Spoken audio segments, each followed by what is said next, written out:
हो रहा है। तो अब हमारा जो पूरा स्ट्रक्चर होता है वो तो कॉम्बिनेशन होता है कंक्रीट और रीइंफोर्समेंट का, तभी तो आरसीसी स्ट्रक्चर बनता है ना, पूरा कॉम्बिनेशन है। तो अब अगर मेरा कंक्रीट ही पहले फेल कर जाएगा तो मेरा स्ट्रक्चर क्या रहेगा, कोलैप्स हो गया ना, वो तो नहीं एग्जिस्ट करेगा। लेकिन अगर मैं यही अंडर रीइंफोर्समेंट, मतलब अगर मैं सरिया बैलेंस से थोड़ा सा कम भी डालूंगी तो चलेगा। क्यों? क्योंकि अगर स्टील फेल हो रहा है, वो बेंड हो रहा है, अगर वो फेल हुआ तो वो पहले माइनर क्रैक कहीं पे शो करेगा जहां से रीइंफोर्समेंट फेल हुई है। तो हमें एक आइडिया मिल जाता है कि यहाँ पे माइनर क्रैक आने शुरू हो गए हैं, तो इट मींस हमारी रीइंफोर्समेंट जो है वो कहीं ना कहीं ब्रेक कर गई है, हम उसको फिर भी हैंडल कर सकते हैं। अब अगर यही ओवर रीइंफोर्स का केस होएगा ना, उसमें कंक्रीट पहले फेल हो गया, कंक्रीट में ही ओवरऑल कोलैप्स हो गया, तो आप स्ट्रक्चर को संभाल नहीं सकते हो। ठीक है, मेंटेनेंस वर्क इतना इजी नहीं होएगा उस केस में, वो एकदम सडन बर्स्ट हो जाएगा, पूरा स्ट्रक्चर कोलैप्स कर जाएगा। हमें स्टील फिर भी अंडर रीइंफोर्स के केस में अगर स्टील पहले फेल हो रहा है वो चलेगा, क्योंकि वार्निंग साइंस मिल जाते हैं वहां पे। ओवर रीइंफोर्स के केस में वार्निंग साइन नहीं मिलेंगे, वो सीधा बस्ट कर जाएगा एकदम से, स्ट्रक्चर बिल्कुल ऑल ऑफ सडन कोलैप्स कर जाएगा। क्योंकि कई बार क्या होता है, एज अ किड अगर हम लोग देखें, अगर प्रॉपर थरो नॉलेज नहीं होगी, तो अगर आप किसी को बोलोगे, हम क्या सोचेंगे कि अगर रीइंफोर्समेंट ज्यादा प्रोवाइड कर दोगे, सरिया ज्यादा डाल दोगे, लोड बियरिंग कैपेसिटी बढ़ जाएगी, है ना। क्योंकि क्या है, अगर स्टील क्या करता है, लोड ज्यादा अच्छे से बियर करेगा, रीइंफोर्समेंट ज्यादा अच्छे से लोड बियर करेगी, तो हम ये भी तो सोच सकते हैं ना कि अगर सरिया ज्यादा प्रोवाइड किया तो स्ट्रक्चर सेफ हो जाएगा। लेकिन ऐसा नहीं होता है, क्योंकि आपका कंक्रीट अल्टीमेटली मैक्सिमम प्रोपोर्शन में है, अगर वो सेफ नहीं है, अगर कंक्रीट ही बर्स्ट कर गया तो रीइंफोर्समेंट का क्या कर लोगे।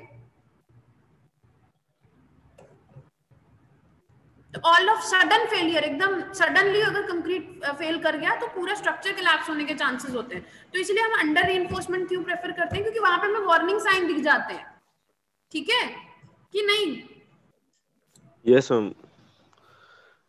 मैम हम हाँ, इसमें बोलो। प्रैक्टिकल लाइफ में बैलेंस सेक्शन बनाते हैं कि अंडर रीइंफोर्समेंट बनाते जब हैं सेक्शन? डिजाइन करना होता है ना, जब डिजाइन करना होता है, हम फोर्सेस को बैलेंस कंसीडर करके चलते हैं। ठीक है, अभी जब तुम न्यूमेरिकल भी करोगे ना, अभी हम डिजाइन देखेंगे ना, जब हम डिजाइन में करते हैं ना कंसीडर, देखो दो टाइप के मूवमेंट होते हैं, एक होता है स्ट्रक्चर का इंटरनल मूवमेंट। ठीक है, जो मतलब जो रेजिस्टेंस, इंटरनल रेजिस्टेंस की बात कर रही हूँ। ठीक है, वो क्या वैल्यू होती है कि जो जो मतलब मटेरियल की खुद की स्ट्रेंथ है ना, ठीक है, वो कितना रेजिस्ट कर रहा है, that is moment of resistance. ठीक है, और एक होता है जो आप बात करते हो, जो लोड लगा, लोड की वजह से जो बिल्डिंग के अंदर मूवमेंट आ रहा है या जो कंपोनेंट के अंदर मूवमेंट आ रहा है। तो जब आप इन दोनों को ना इक्वेट करते हो, चलो ये अभी न्यूमेरिकल भी देखोगे तो भी अंडरस्टैंड करोगे, ठीक है, बट लेकिन जब हमें वैल्यूज, जब हमें एक आइडियल सेक्शन बनाना है ना, तो हम उस केस में दोनों मोमेंट को इक्वेट करके चल देते हैं, जो एक्चुअल मोमेंट है वो और जो लिमिटिंग मोमेंट है वो, दोनों को इक्वेट करके चलते हैं। लेकिन अगर हमें सेक्शन डिजाइन करना होता है, मान लो कहीं पर परसेंटेज ऑफ स्टील ज्यादा आ गई, तो हम वो प्रेफर नहीं करेंगे, हम अंडर रीइंफोर्स सेक्शन बनाएंगे, वो सेफ रहता है क्योंकि हमें वार्निंग साइंस दिख जाते हैं। हाँ, लेकिन अगर फोर्सेस बैलेंस करनी है ताकि हमें सेफ्टी क्राइटेरिया रहे, तो हम फोर्सेस को जब इक्वेट करेंगे तो बैलेंस अंडर इक्विलिब्रियम कंसीडर करके चलेंगे। That is ideal case. तो जब आप डिजाइन कर रहे हो तो आप आइडियल केस पिक करोगे, ठीक है। लेकिन अगर आपको पता करना है कि आपका स्ट्रक्चर ओवर है या अंडर रीइंफोर्स्ड है, तो आप मतलब आप अभी चलो अभी न्यूमेरिकल में देखते हैं, तुम्हारे फंडे ज्यादा क्लियर होंगे, नहीं तो इसी में एक्सप्लेनेशन भी निकलेगा।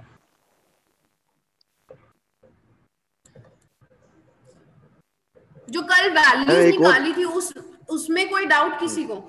जो कल वैल्यूज कैलकुलेट करी थी उसमें, जैसे कि डेप्थ ऑफ न्यूट्रल एक्सिस निकाला था हमने, तो यहाँ पर डी से डिवाइड करा था लास्ट में दोनों साइड, मल्टीप्लाई भी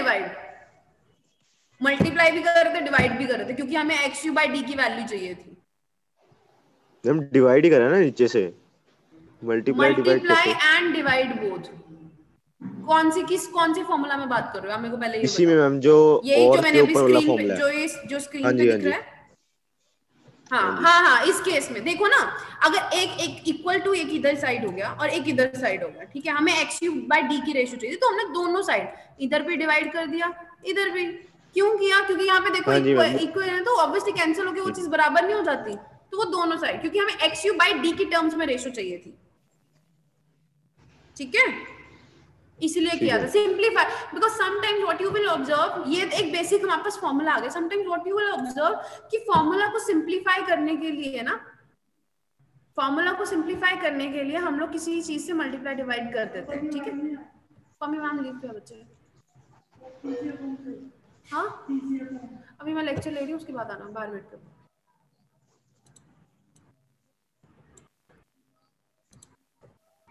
चलिए जरा एक बार अब न्यूमेरिकल्स गो थ्रू करने थे। हमारे पास 3 तरह के टाइप ऑफ प्रॉब्लम्स आएंगे जब भी हम न्यूमेरिकल करेंगे। पहले इसको थ्योरेटिकली ये चीजें देख लो कि क्या क्या डाटा गिवन होता है और कौन कौन से फॉर्मूलाज हम लोग को यूज करने होते हैं, ठीक है। एक बार एक्सप्लेन कर देती हूँ, बाकी आप देख लो। अगर आपको सीधा न्यूमेरिकल करना है तो वैसे करते हैं, लेकिन ये बेटर वे होता है कि आपको आइडिया हो जाए कि किस तरह की प्रॉब्लम्स हमारे पास आती हैं। अगर पहली टाइप ऑफ प्रॉब्लम देखो क्या है, to find the ultimate moment of resistance. जो कल हम लोगों ने फॉर्मूला निकाला था ना MOR वाला, ठीक है। तो हम लोगों को क्या निकालना है, ultimate moment of resistance calculate करना है सबसे पहले। और मतलब एक और हमें गिवन क्या क्या होएगा उस केस में।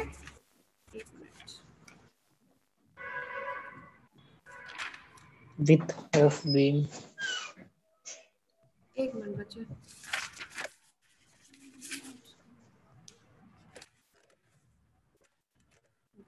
हम लोग को क्या निकालना रहेगा, अल्टीमेट मोमेंट ऑफ रेजिस्टेंस निकालना रहेगा। और गिवन डाटा क्या क्या होएगा, बीम की विड्थ कितनी है, बीम की या तो आपको ओवरऑल डेप्थ दी होगी या फिर क्वेश्चन में गिवन होएगा इफेक्टिव डेप्थ। ध्यान रखना जब भी क्वेश्चन की वर्डिंग रीड करो ना, be very much specific about कि गिवन क्या क्या है। क्योंकि अगर कैपिटल डी गिवन है मतलब ओवरऑल डेप्थ, फर्क पता है कोई बताएगा कैपिटल डी और स्मॉल डी में क्या फर्क है। कैपिटल डी तो फुल लेंथ होती है जी। हाँ जी, और स्मॉल डी वो रेनफोर्समेंट तक होती है जी। बिल्कुल सही, ठीक है। कि अगर ये आपका रीइंफोर्समेंट है, ये आपकी विड्थ हो गई, ठीक है, बीम की। आपकी ओवरऑल डेप्थ मतलब टॉप से लेकर बॉटम फाइबर, मतलब कंप्रेसिव फाइबर जो टॉप फाइबर हो गया, बॉटम फाइबर तक कंप्लीट जो हो गया कैपिटल डी। और अगर इसके सीजी तक, इस रीइंफोर्समेंट के सीजी तक देखेंगे आप, तो यहाँ पर स्मॉल डी, ठीक है, ऐसा है। ये होता है क्लियर कवर, ठीक है, this is your clear cover. राजी क्लियर कवर की भी ना वैल्यूज वेरी करती हैं। कोड्स में आप देखोगे, कोड्स में एक टेबल बना हुआ है कि किसके लिए कितना क्लियर कवर होता है। और यहाँ पे ये अगर आप सीजीज का देखोगे, आप इसको क्या कर देते हो, अगर आपको बीम का डाया ये रीइंफोर्समेंट का डाया गिवन है ना, तो उसको क्या कर देते हैं हम लोग, जितना डाया है उसको d/2 करके, ये आधा, ये आधा पार्ट प्लस क्लियर कवर, ठीक है। ऑन एन अप्रॉक्स डिपेंड करता है कि इसका d/2 तो आप निकाल लोगे, लेकिन ऑन एन अप्रॉक्स वैसे अगर वैल्यू जो बीम्स के लिए अगर आप कोड्स देखोगे, it varies between 25 to 45 you can say, ठीक है। लेकिन ये एक और चीज फायर रेजिस्टेंस हाइट के ऊपर डिपेंड करता है। मैं इतना डेप्थ में जाऊंगी फिर तुम लोग कंफ्यूज हो जाते हो, जो एक आधा न्यूमेरिकल आएगा ना उसमें तुम्हें बता दूंगी, ठीक है। ये फायर रेजिस्टेंस हाइट के ऊपर डिपेंड करता है, बिल्डिंग की जो बनी हुई होती है उसके हिसाब से डिफरेंट डिफरेंट वैल्यूज होती हैं, ठीक है। टेबल अगर होगा तो मैं कल टेबल दिखा दूंगी आपको, उसमें क्या क्या वैल्यूज है, ठीक है। नेक्स्ट एरिया ऑफ स्टील, ठीक है, जो डाटा गिवन होगा आपको area of steel. Area of steel के लिए राजा आपको गिवन होगा कितने नंबर ऑफ बार्स। एग्जांपल अगर मैं बोलूँ यहाँ पे 4 नंबर ऑफ बार्स आप यूज कर रहे हो, ठीक है। अगर उसका डी डाया है तो आप उसका एरिया कैसे निकाल लोगे, 4 × π/4 d²। डी क्या हो जाएगा, डाया। पता है ना ये π/4 d² क्या होता है। यस मैम, तो क्या होता है बच्चे बताओ, एरिया होता है मैम सर्कल किसका, क्रॉस सेक्शन जो आप रीइंफोर्समेंट यूज कर रहे हो ना बार्स का, उसका क्रॉस सेक्शनल एरिया होता है ये सर्कल का, ठीक है। That is π/4 d²। तो 4 नंबर ऑफ बार हैं तो इसलिए एक की वैल्यू को 4 से मल्टीप्लाई कर देंगे। ग्रेड ऑफ कंक्रीट गिवन होगा, दैट इज या तो आपको ये गिवन होगा M20, 30, 40 जो भी वैल्यू। देन आपको स्टील के ग्रेड गिवन होंगे, कौन कौन से आप स्टील के ग्रेड यूज कर रहे हो, Fe250 यूज कर रहे हो, 415 यूज कर रहे हो, 500। यहाँ से आपको, इनसे आपको पता चल जाएगा इन दो वैल्यू से कि आपको अगर MU लिमिटिंग निकालना है या कोई भी वैल्यू निकालनी है आगे क्वेश्चंस में, आपको इन दो चीजों से पता चल जाएगा आपको फॉर्मूला कौन सा यूज करना है, ठीक है। जो कल टेबल आप लोगों को मैंने एक आखिरी में बनवाया था ना कि ये आपको न्यूमेरिकल सॉल्व करने में हेल्प करेगा, तो वो याद रखनी है वो वैल्यूज टेबल वाली, ठीक है। अभी तो फिलहाल गो थ्रू करते हैं। ये डाटा आपको गिवन होगा। अब हमें निकालना क्या है, अल्टीमेट मूवमेंट ऑफ रेजिस्टेंस। अब अगर आपको अल्टीमेट मोमेंट ऑफ रेजिस्टेंस निकालना है, कौन कौन से स्टेप्स? पहला स्टेप क्या होगा, आपको ये एक्सयू निकालना है। एक्सयू क्या है? अगर ये बीम है, ये यहां से लेकर यहां तक आपको इसकी एक्चुअल जो आप लोगों की न्यूट्रल एक्सिस डेप्थ है वो निकालनी है, दैट इज एक्सयू। ठीक है, ये आपको पता है, हमने टेंसाइल फोर्स का फॉर्मूला लिया था और ये पूरा आपका कंप्रेसिव फोर्स का फॉर्मूला हो गया। इन दोनों वैल्यूज को इक्वेट किया, आपको पता है कंप्रेसिव फोर्स हमने निकाली थी 0.36 FC के B इंटू XU। इसको इक्वेट कर दो टेंसाइल फोर्स से। टेंसाइल फोर्स क्या थी? 0.87 FY इंटू AST। दोनों को इक्वेट करने पे यहाँ पे एक्सयू को यहीं रहने दो, ये वैल्यू नीचे ले जाओ, तो हमारे पास ये फॉर्मूला आ रहा था एक्सयू का।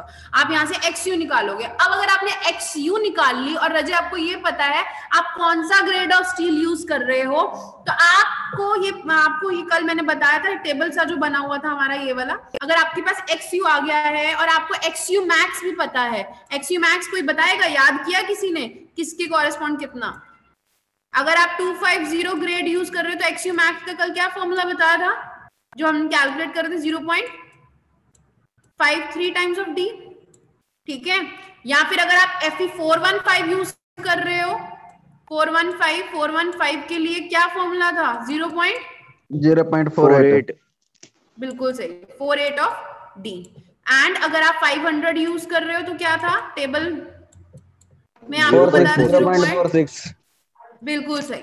तो आप यहां से तो एक्सयू निकाल लोगे जो कि एक्चुअल है, और ये एक्सयू मैक्स क्या था कोई बताएगा? ये लिमिटिंग वैल्यू हमने निकाली थी ना आइडियल कंडीशंस के लिए। मतलब अगर हमें ग्रेड पता है तो हम लोगों ने ये लिमिटिंग वैल्यू निकाली थी फॉर्मूला से कि मैक्सिमम हम कितना रख सकते हैं अपना न्यूट्रल एक्सिस। ठीक है, फॉर डिफरेंट स्टील के लिए, ग्रेड के लिए हमने ये निकाला था। ठीक है, तो हमें ये कंडीशन 3 पता थी कि अगर एक्सयू मेरा एक्चुअल न्यूट्रल एक्सिस अगर मेरा एक्सयू मैक्स के बराबर है तो मेरा सेक्शन कैसा होगा? Balance section. अगर मेरा एक्सयू लेस देन एक्सयू मैक्स है तो सेक्शन कैसा होगा? Under reinforced. अगर एक्सयू ग्रेटर देन होगा एक्सयू मैक्स, कैसा होगा? Over reinforced. ये ग्राफिकली मैंने आप लोगों को समझाया था। अगर फिर भी किसी को नहीं समझ आता तो मेरे से पूछ सकता है। अगर किसी को समझने से कोई मतलब नहीं है, सिर्फ ये है कि भैया हमें न्यूमेरिकल हो जाए, तो याद रखना अंडर मतलब लेस होता है, तो इसीलिए लेस देन एक्सयू क्या है? Less than एक्सयू max. ओवर मतलब ज्यादा, तो याद रखना जो एक्चुअल एक्सिस है वो ज्यादा है। ऐसे भी दिमाग में रख सकते हो। और बैलेंस में तो पता ही है कि बराबर होती है। ठीक है, लेकिन ग्राफिकली बेहतर ये होता है कि आप ग्राफिकली अपने दिमाग में बैठा के रखो। ठीक है, क्योंकि हमें चीजों को समझ के करना चाहिए। तो बेटर है कि आप जो मैंने आपको स्ट्रेन कर्व्स बताई थी जिसमें हमने ऐसे प्रूव किया था, ये अगर तुम्हारा अंडर रीइंफोर्स की बात करूं तो अंडर रीइंफोर्स में कौन पहले फेल होगा? स्टील। तो मैक्सिमम स्ट्रेन कौन बियर करेगा? Steel section. तो हमारी एक्सयू यहाँ तो जो ये वाली वैल्यू होती है वो कम होती है क्योंकि टॉप फाइबर से। तो एक्सयू हमारा क्या आएगा?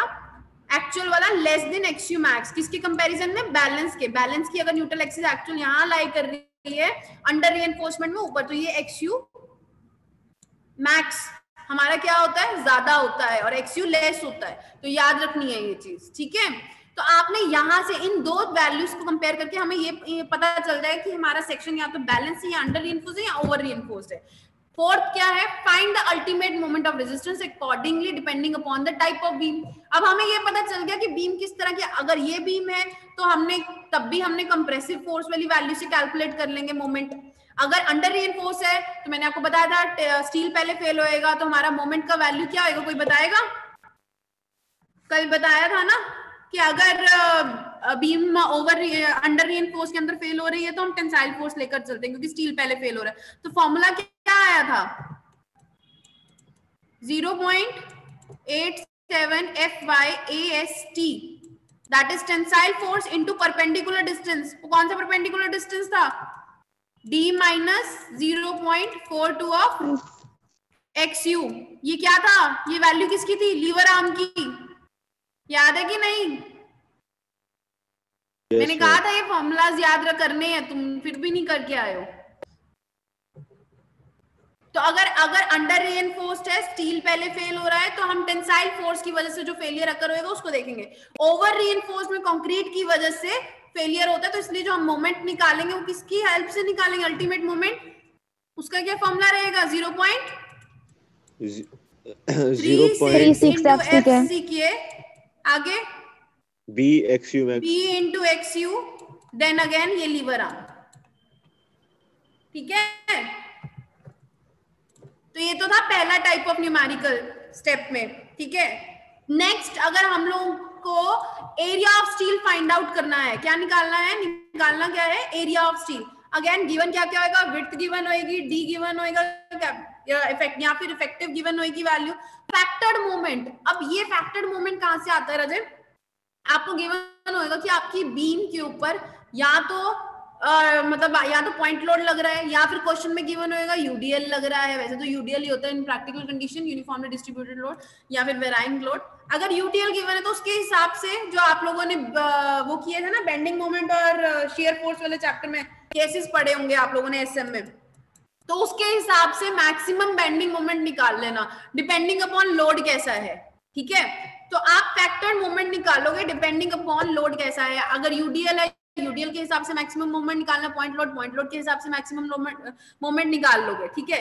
गिवन होएगा कि इस बीम का स्पैन कितना है, ठीक है। तो यहां से आप फैक्टर्ड मोमेंट एक्चुअल में जो एक्ट कर रहा होगा वो निकालोगे, जो एक्चुअल बीम पे। फिर आपको ये भी गिवन होगा कि कंक्रीट कौन सा यूटिलाइज करना है, अगर आपने बीम बनानी है, स्टील कौन सा यूटिलाइज करना है।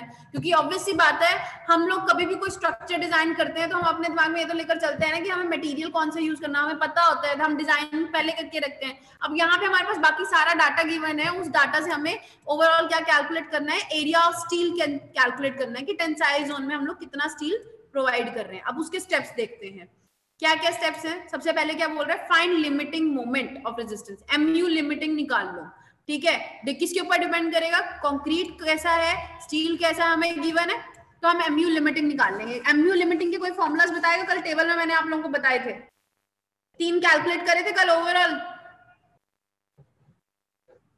यस हम 3 कैलकुलेट करेंगे, कल कैलकुलेट करे थे हमने, 250 वाला कैलकुलेट किया था ना, आप लोगों से कैलकुलेशन करवा रही थी उस टाइम। हाँ बोलो, 0.148 एफसी के बीडी स्क्वायर किसके लिए था, ये बीडी स्क्वायर, ये 250 के लिए। Let me open table.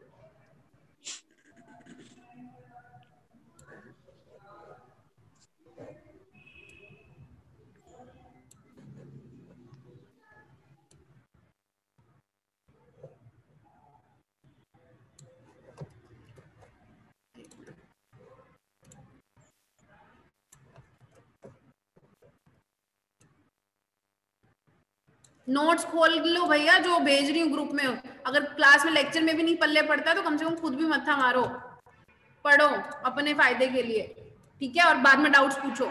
Fe250 के लिए कल हम लोगों ने कैलकुलेट किया था, तो क्या एमयू लिमिटिंग की वैल्यू आ रही थी 0.148 एफसी के बीडी स्क्वायर, 41 के लिए 0.138 बीडी एफसी के बीडी स्क्वायर एंड 500 के लिए 0.133 एफसी के बीडी स्क्वायर। एंड ये हमारी लिमिटिंग वैल्यू थी किसकी, एक्सयू की। तो यही वैल्यूज बोल रहा है सबसे पहले डिपेंडिंग अपॉन कि हमारा ग्रेड हम कौन सा यूज कर रहे हैं, और जो हमारा स्टील का ग्रेड और कंक्रीट का कौन सा ग्रेड है उसके हिसाब से क्या निकाल लो, एमयू लिमिटिंग निकालने को बोल रहा है, ठीक है। नेक्स्ट स्टेप क्या बोला कि फिर उसके बाद कंपेयर करो जो आपका फैक्टर्ड, मैंने आपको बोला ना कि हम फैक्टर्ड लोड, हमें क्वेश्चन में गिवन होएगा कि बीम का स्पैन कितना है, किस टाइप का लोड उसके ऊपर एक्ट कर रहा है, तो हम उसकी एक्चुअल मोमेंट निकाल लेंगे कि ये अगर बीम है, अगर मैं बोलूं कैंटिलीवर बीम है, यहाँ पे अगर कोई पॉइंट लोड लग रहा है तो उसकी मदद से मैं यहाँ पे मोमेंट निकाल सकती हूँ ना। ये तो तुम लोग करके आए हो, ये तो तुम्हें पता है मोमेंट कैसे निकालते हैं।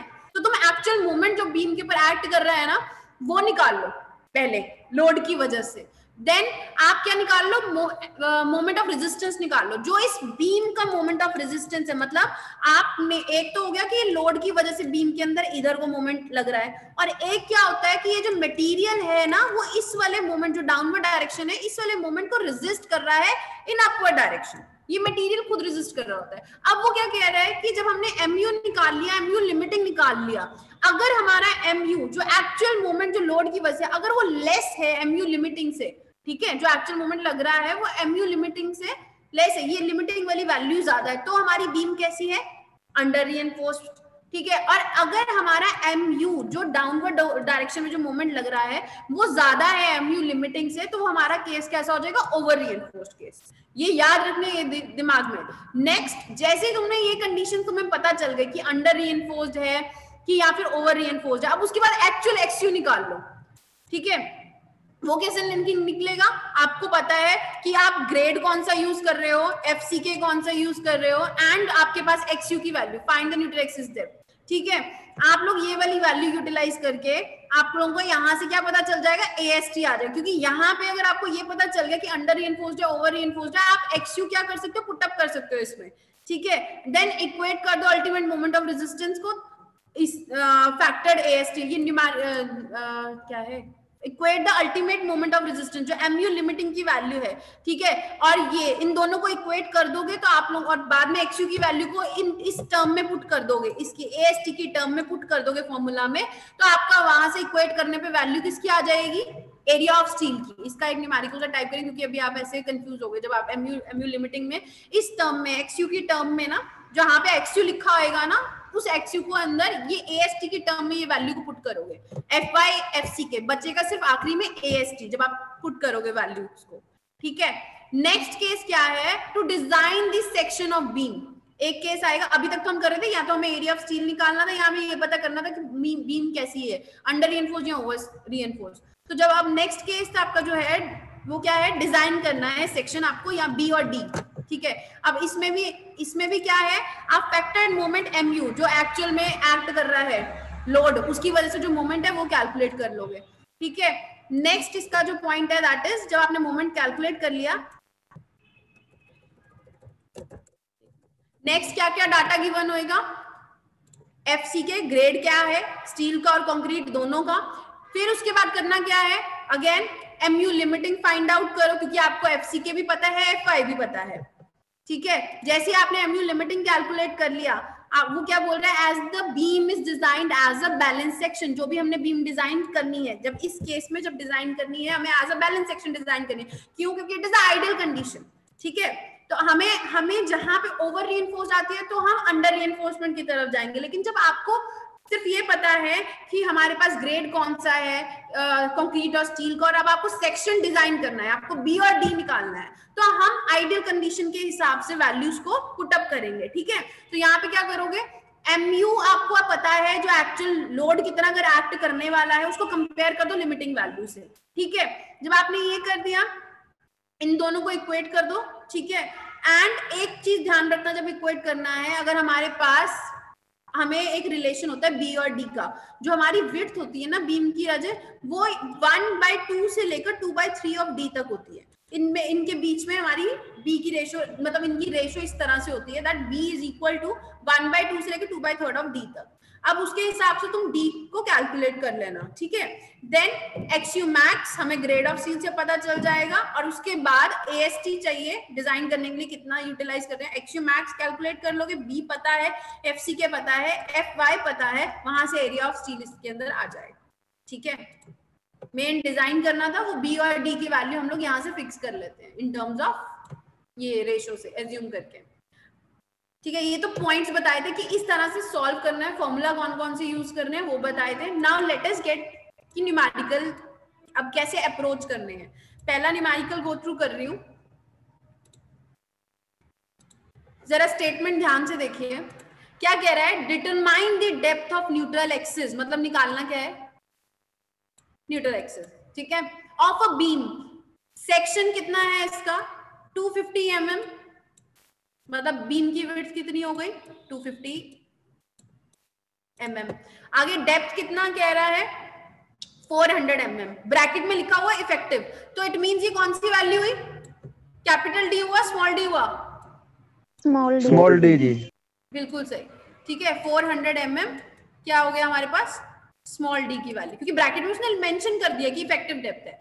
आगे क्या कह रहा है, रीइंफोर्स्ड विद 3 बार्स, कितने बार्स हैं 1 2 3 बार लगे हुए हैं, कितने डाया के 20 mm डाया, डाया समझते हो ना कि हाँ जी, ओवरऑल, हाँ जी, ये ओवरऑल इसका डाया कितना हो गया 20 mm। ये डायमेंशन भी mm में, ये डायमेंशन भी mm में, ये डायमेंशन भी mm में, मतलब डायमेंशन सेम है, तो कोई दिक्कत वाली बात नहीं, किसी की डायमेंशन हमें नहीं बदलनी है। अब क्या कह रहा है, एक तो हमें कह रहा है न्यूट्रल एक्सिस निकाल दो, दूसरा क्या कह रहा है, also find the lever arm. Lever arm क्या हो गया, आपको पता है कि टॉप कितना होता है लीवर आर्म, कौन बताएगा,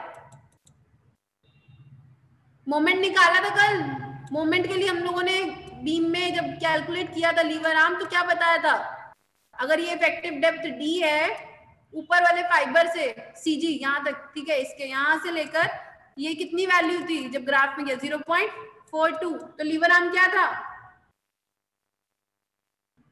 Z की वैल्यू कितनी थी, D minus 0.42 आगे 0.42 XU। बिल्कुल सही, that is your lever arm, ठीक है। अब क्या कह रहा है, एक तो Z निकाल लो, न्यूट्रल एक्सिस निकाल लो, और क्या बोला है, and type of beam section. तो हमें फाइंड क्या करनी है, 3 चीजें फाइंड करनी है। पहली कह रहा है न्यूट्रल एक्सिस निकाल लो, दूसरा कह रहा है लीवर आर्म निकाल लो Z, तीसरा क्या कह रहा है कि भैया सेक्शन क्या है, सेक्शन से समझते हो क्या पूछ रहा है वो, क्या समझे सेक्शन से, beam section, type of beam section, क्या समझे कि क्या पूछना चाह रहा है वो, ओवर रीइंफोर्स्ड बीम है कि अंडर, हाँ बिल्कुल सही, कि ओवर रीइंफोर्स्ड बीम है कि अंडर रीइंफोर्स्ड बीम है, ठीक है। फंडे क्लियर है, क्या क्या गिवन है, अब जरा वो देख लेते हैं। बीम की विड्थ गिवन है, यहाँ लिख दो, कभी भी क्वेश्चन करना है ना ऐसे ही लिखो, फाइंड क्या करना है इस साइड लिख दो, गिवन क्या है ऐसे लिख दो, गिवन डाटा क्या क्या है, बी कितनी है, डी की वैल्यू कितनी है वो भी गिवन है, डेप्थ गिवन है ना, ये गिवन है बी इंटू डी। फिर उसके बाद क्या किया, area of steel, area of steel, अगर एक का एरिया क्या है पाई बाय 4d², डी कितना है 20 mm, यहाँ पे 20 mm पुट कर दो, और नंबर ऑफ बार कितने हैं 1 2 3 यूज कर रहे हैं तो इंटू 3, डी की वैल्यू पुट करो जरा, d² 20² करोगे तो ये आपका एरिया ऑफ स्टील आ जाएगा। यहां तक कोई दिक्कत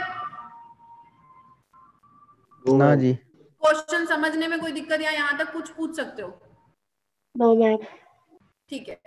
नेक्स्ट क्वेश्चन में हमें गिवन है, क्या गिवन है, यूज M20 ग्रेड, क्या यूज करें M20, तो 20 मैंने आपको बताया है वो क्या होता है FCK, क्योंकि वो कंक्रीट की स्ट्रेंथ है, ठीक है।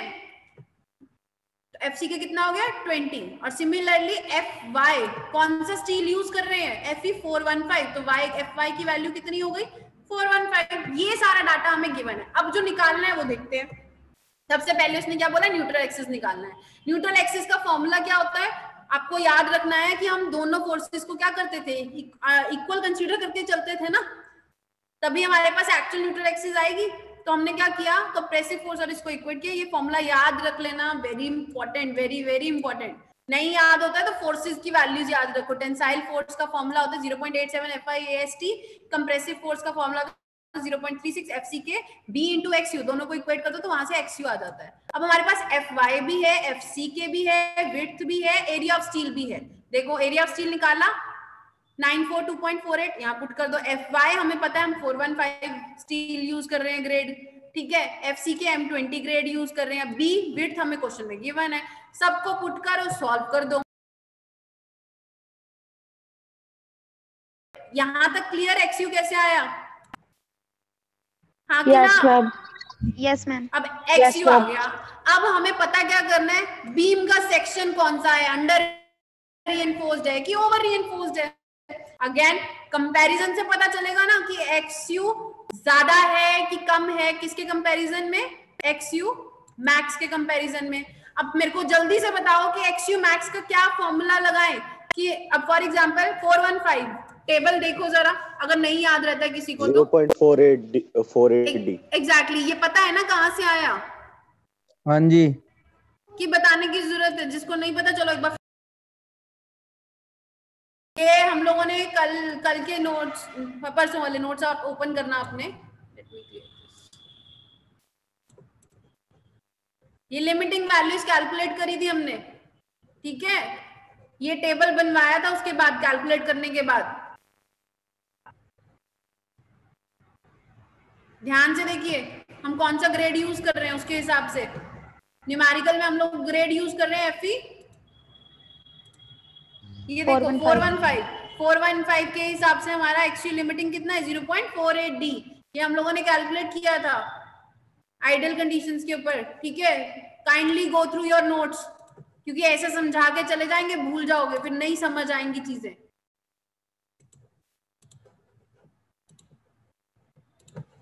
चलिए तो ध्यान से देखिए XU कितना हो गया 0.48 इंटू डी हमें क्वेश्चन में गिवन इफेक्टिव डेप्थ 400, तो यहाँ से XU मैक्स कितना आया 192 और XU एक्चुअल कितना आया हमारे पास फोर्सेस को इक्वेट करने पर बैलेंस कंडीशन में, मतलब हम मैक्सिमम XU कितना रख सकते हैं 192। अगर मैं इस मैक्सिमम से ज्यादा अगर बढ़ जाती वैल्यू तो हमारा कौन सा केस हो जाता है ओवर रीइंफोर्स, तो हम बीम ओवर रीइंफोर्स नहीं रख सकते, तो हम नीचे लाइन लिख देते हैं कि स्ट्रक्चर शुड बी रीडिजाइन, क्योंकि ओवर रीइंफोर्स हमें नहीं रखना है। लेकिन इस केस में आप क्या नोटिस कर रहे हैं कि जो XU की वैल्यू है जो एक्चुअल वाली it is less than XU max, तो ये कौन सा केस हुआ अंडर एनफोर्स, ये लेस देन वैल्यू है ना, ये वाली एक्चुअल वाली जो वैल्यू आई 189.04 आई और जो XU मैक्स 0.48 से जो लिमिटिंग वैल्यू है 192 आई, ठीक है। तो हमने कंपेयर किया व्हाट वी फाउंड कि XU जो एक्चुअल है वो लेस देन है, तो देयरफॉर जो हमारा कंडीशन है that is of under reinforced case. चलो ये भी पता चल गया, तीन चीजों में से दो चीजें पता चल गई हमें, तो हमारा आधा न्यूमेरिकल डन। नेक्स्ट उसने क्या निकालने को बोला था, थर्ड चीज क्या बोली थी, लीवर आर्म।